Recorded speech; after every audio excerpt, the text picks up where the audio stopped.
Folks, we are going to talk about Tesla. We're going to talk about Tesla with Taylor from Life Goal Investments. Taylor, how you doing? I'm doing great. This is an exciting one because so many retail investors own Tesla. I believe in the first quarter, it was the second most bought company of any outright individual stock. Yeah, and it's also a stock that I will never touch. I consider it a cult stock, and I don't get involved with cult stocks. But I thought it was very interesting. Over the weekend, I don't know if you saw this, but Kathy Wood has come out with her prediction. Oh, is she a bull on this still? She's still a bull. She's a small bull. Her base case, not her best case, her base case is $2,000. This is criminal. We'll get into it. Just because I like to read both sides, I did seek out a bear because, as you might suspect, there is bulls like Kathy and there are bears. I found one, David Trainer. He's the founder and CEO of New Constructs. Hopefully I'm pronouncing that correctly. He has a price target of $28. So we just have about 100-time multiple between the two. Not pretty close. This is a pretty tried and true blue chip company, it sounds like. Yeah. So what I wanted to ask you again, as you know, just a participant in the market, you're a 10-year veteran. I understand all opinions make a market, but I don't recall a stock having this kind of a wide range between a bull and a bear. It seems really odd to me, but maybe I'm out of touch. No, it is not. It's not. You're not out of touch at all. This is the most kind of one. It's incredibly volatile. So the Tesla entered the year at like 108 and ran to 214 in a matter of 2 months. So that's a 100% return in 2 months. Since then, it's traded off about 25%. And it's interesting. I mean, if you're going to price this thing at 2,000, you're literally saying this thing is going to take over the country, because right now where we currently sit, the price to earnings multiple on Tesla is about 47 times. For context, the S&P 500 trades at about 18 times earnings. So you're looking at, essentially a 3-time as expensive multiple. You're paying 3 times as much for every $1 worth of earnings of Tesla stock than you are for all the companies in the S&P 500. Yeah. And I think the thing, again, it's entertaining for me to watch. I will never put my money on this because it's just way too, when you're that passionate about something, it is a cult to me. It's what I call it. Logic goes out the window, right? I don't know if this is true. I've never done the math, but I believe Tesla is valued more than the top 5 car companies together. Now, I just said car companies. They're going to say Tesla's not a tech car company, Michael. Yeah, it's a tech company. I'm like, okay, it's a tech company that sells cars, but okay. But it's and then their margins just came in. You also have the CEO saying, hey, we're gonna basically sacrifice margin to sell units. Then people are talking about full self-driving, but do they really have full self-driving? There's a lot of hope and prayer. I just don't know how you can. I don't know how you can say 2,000, and frankly, I don't know how you can say 28 either. I mean, in fairness to both sides. Fair. But I mean, what's an investor to do other than not play? Stay away. Stay away. Honestly, stay away. It's the most. So I'm almost positive in saying this. It was Apple, then Tesla, then Nvidia as the 3 top companies bought by retail investors earlier this year. And it would be, I understand Apple, but Tesla and Nvidia, these are probably the 2 companies I would say don't touch. You don't understand the dynamics that are at play right now. A price to earnings multiple. Earnings are driven by what the company brings in. Price is driven by sentiment. Sentiment can swing massively. You can lose significantly more money on a company that has a higher price to earnings multiple, because that compression can come down and be directly in line with the S&P 500. And all of a sudden you've lost 2/3 of the value of the company, and it's still valued like all the other stocks in the stock market. So it's not like you've blown through that, right? And granted, I understand that earnings growth and earnings expectations moving forward is what's driving that high price to earnings multiple. But all of a sudden what you're seeing here is, to your point, is we've seen 6 price cuts on Tesla cars. And so this is something where they don't have the pricing power that they once had. The competitive landscape is getting significantly more robust. The $7,500 tax credit for an EV purchase is now only applying to a subset of their cars as opposed to all of their cars, thus making them that portion $7,500 more expensive to the end consumer, and hence why they have to cut prices and eat into their margins on the other end. Yeah.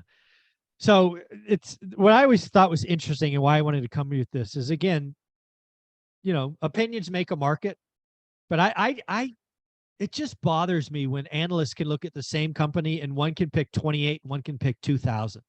That's just wild. Both sides. Absurd. Agreed. Both sides know that their answer is nowhere near correct.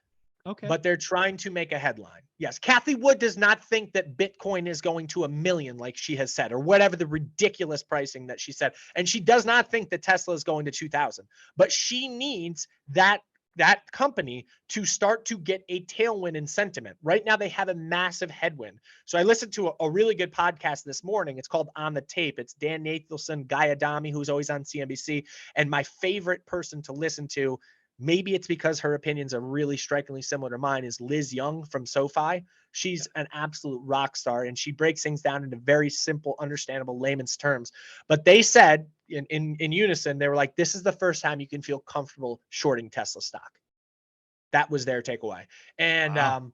I would not go there myself. But nonetheless, I can see the logic. Not in the financial direction. advice. Not financial advice. Yeah, correct. No, not at all. But I can see the logic and what can get them to that understanding point of this is different than what we've seen in the past out of this company. But shorting that stock too, Elon Musk can tweet a couple things and divert attention. He's very good at that. He just listen, last week was a really bad week for him.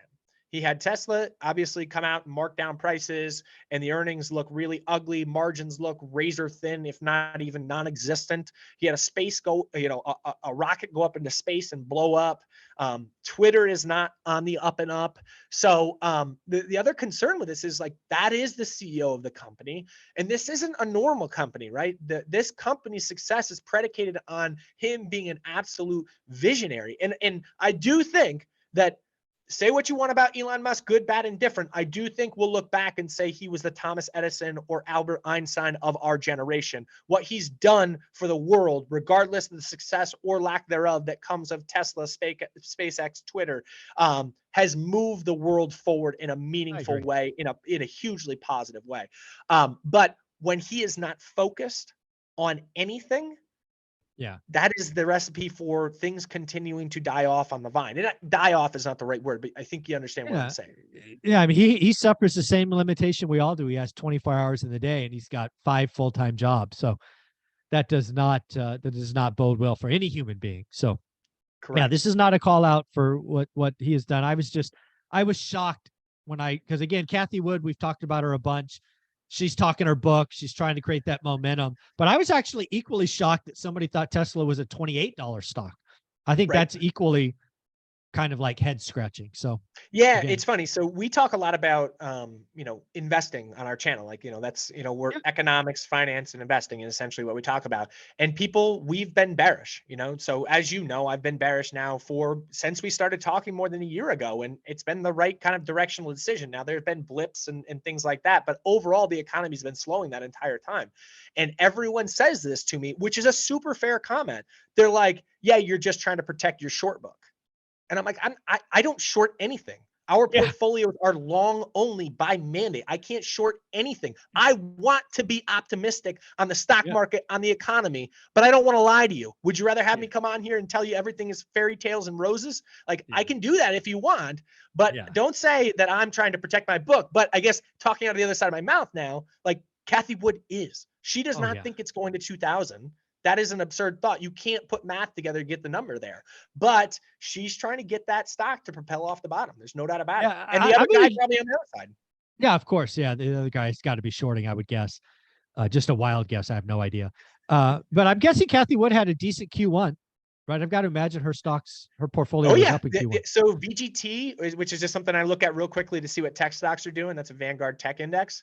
That was up 18% as of this morning for the year. So she's, amplified that maybe by 2 times. I would say maybe she's up in that 30 to 40 ballpark, which, by the way, is still probably down 70 from her peak, something in that ballpark. So, when you lose 25%, you got to get 33% back. When you lose 50%, you got to get 100% back to break even. Exactly. Exactly. Well, Taylor, thank you for coming by every week. Where can people find you on Instagram and TikTok? Yeah, follow us at Life Goal Investments. We're having a lot of fun. So thank you for Yeah, that, you Michael. are. And again, you can always get a rant every now and again. So give him a follow. Tell him you always said hi from one rental at a time. Thanks, bud. Appreciate you.